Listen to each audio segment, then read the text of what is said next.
एक साधु वर्षा के जल में प्रेम और मस्ती से भरा चला जा रहा था कि इस साधु की नजर एक मिठाई की दुकान पर पड़ी, जहां एक कढ़ाई में गर्म दूध उबाला जा रहा था।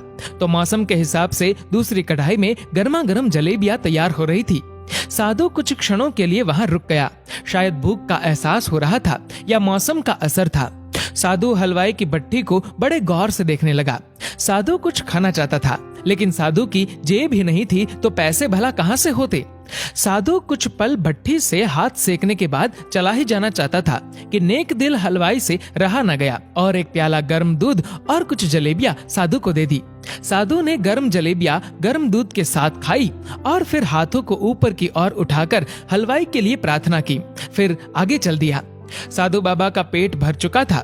दुनिया के दुखों से बेपरवाह वे फिर एक नए जोश से बारिश के गंदले पानी के छींटे उड़ाता चला जा रहा था। वह इस बात से बेखबर था कि एक नव विवाहित जोड़ा भी वर्षा के जल से बचता बचाता उसके पीछे चला आ रहा है। एक बार इस मस्त साधु ने बारिश के गंदले पानी में जोर से लात मारी। बारिश का पानी उड़ता हुआ सीधा पीछे आने वाली युवती के कपड़ों को भिगो गया। उस औरत के कीमती कपड़े कीचड़ से लथपथ हो गए। उसके पति से ये बात बर्दाश्त नहीं हुई, इसलिए वह आस्तीन चढ़ाकर आगे बढ़ा और साधु को कपड़ों से पकड़कर कहने लगा, अंधा है क्या? तुझे नजर नहीं आता? तेरी हरकत की वजह से मेरी पत्नी के कपड़े कीचड़ से भर गए हैं। साधु हक्का बक्का सा खड़ा था, जबकि इस युवा को साधु का चुप रहना नाखुशगवार गुजर रहा था। महिला ने आगे बढ़कर युवक के हाथों से साधु को छुड़ाना भी चाहा, लेकिन युवक की आंखों से निकलती नफरत की चिंगारी देख वह भी फिर पीछे खिसकने पर मजबूर हो गई। राह चलते राहगीर भी उदासीनता से ये सब दृश्य देख रहे थे, लेकिन युवक के गुस्से को देखकर किसी में इतनी हिम्मत नहीं हुई कि उसे रोक पाए। और आखिर जवानी के नशे में चूर इस युवक ने एक जोरदार थप्पड़ साधु के चेहरे पर जड़ दिया। बूढ़ा मलंग थप्पड़ की ताब ना झेलता हुआ लड़खड़ाता हुआ कीचड़ में जा गिरा।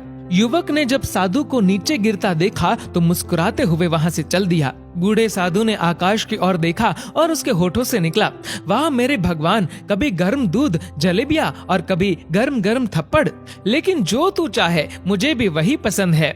ये कहता हुआ वह एक बार फिर अपने रास्ते पर चल दिया। दूसरी ओर वह युवा जोड़ा अपनी मस्ती को समर्पित अपनी मंजिल की ओर अग्रसर हो गया।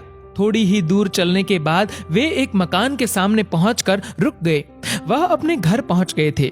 वे युवक अपनी जेब से चाबी निकालकर अपनी पत्नी से हंसी मजाक करते हुए ऊपर घर की सीढ़ियां चढ़ रहा था। बारिश के कारण सीढ़ियों पर फिसलन हो गई थी। अचानक युवक का पैर फिसल गया और वह सीढ़ियों से नीचे गिरने लगा। महिला बहुत जोर से शोर मचाकर लोगों का ध्यान अपने पति की ओर आकर्षित करने लगी, जिसकी वजह से काफी लोग तुरंत सहायता के लिए युवक की ओर लपके, लेकिन देर हो चुकी थी। युवक का सर फट गया था और कुछ ही देर में ज्यादा खून बह जाने के कारण इस नौजवान युवक की मौत हो गई। कुछ लोगों ने दूर से आते साधु बाबा को देखा तो आपस में कानाफूसी होने लगी कि निश्चित रूप से इस साधु बाबा ने थप्पड़ खाकर युवक को श्राप दिया है, अन्यथा ऐसे नौजवान युवक का केवल सीढ़ियों से गिरकर मर जाना बड़े अचंभे की बात लगती है। कुछ मनचले युवकों ने ये बात सुनकर साधु बाबा को घेर लिया। एक युवक कहने लगा कि आप कैसे भगवान के भक्त हैं, जो केवल एक थप्पड़ के कारण युवा को श्राप दे बैठे।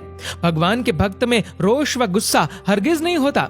आप तो जरा सी असुविधा पर भी धैर्य न रख सके। साधु बाबा कहने लगा, भगवान की कसम, मैंने इस युवा को श्राप नहीं दिया। अगर आपने श्राप नहीं दिया तो ऐसा नौजवान युवा सीढ़ियों से गिरकर कैसे मर गया? तब साधु बाबा ने उन सब से एक अनोखा सवाल किया कि क्या आप में से कोई इस घटना का चश्मदीद गवाह है? एक युवक ने आगे बढ़कर कहा, हाँ, मैं इस सब घटना का चश्मदीद गवाह हूँ। साधु ने अगला सवाल किया, मेरे कदमों से जो कीचड़ उछला था, क्या उसने युवा के कपड़ों को दागी किया था? युवक बोला, नहीं, लेकिन महिला के कपड़े जरूर खराब हुए थे। साधु ने युवक की बाहों को थामते हुए पूछा, फिर युवक ने मुझे क्यों मारा? युवक कहने लगा, क्योंकि वह युवा इस महिला का पति था और यह बर्दाश्त नहीं कर सका कि कोई उसकी पत्नी के कपड़ों को गंदा करे, इसलिए उस युवक ने आपको मारा। युवक की बात सुनकर साधु बाबा ने एक जोरदार ठहाका बुलंद किया और ये कहता हुआ वहां से विदा हो गया, तो भगवान की कसम, मैंने श्राप कभी किसी को नहीं दिया, लेकिन कोई है जो मुझसे बहुत प्रेम करता है। अगर उसका यार सहन नहीं कर सका तो मेरे यार को कैसे बर्दाश्त होगा कि कोई मुझे मारे। और मेरा यार इतना शक्तिशाली है कि दुनिया का बड़े से बड़ा राजा भी उसकी लाठी से डरता है। उस भगवान की लाठी दिखती नहीं और आवाज भी नहीं करती, लेकिन पड़ती है तो बहुत दर्द देती है। हमारे कर्म ही हमें उसकी लाठी से बचाते हैं, बस कर्म अच्छे होने चाहिए। हमारी संपत्ति के उत्तराधिकारी अनेक लोग हो सकते हैं, लेकिन कर्मों के उत्तराधिकारी केवल हम स्वयं ही होते हैं। दोस्तों, इस वीडियो को लेकर आपकी क्या राय है नीचे कमेंट करके जरूर बताएगा। और अगर आपको ये वीडियो अच्छा लगा हो तो इस वीडियो को लाइक करेगा, शेयर करेगा ज्यादा से ज्यादा लोगों तक। और ऐसे ही और भी इंस्पिरेशनल वीडियोस के लिए सब्सक्राइब करें हमारे यूट्यूब चैनल को और फेसबुक पर फॉलो करें हमारे पेज को। धन्यवाद।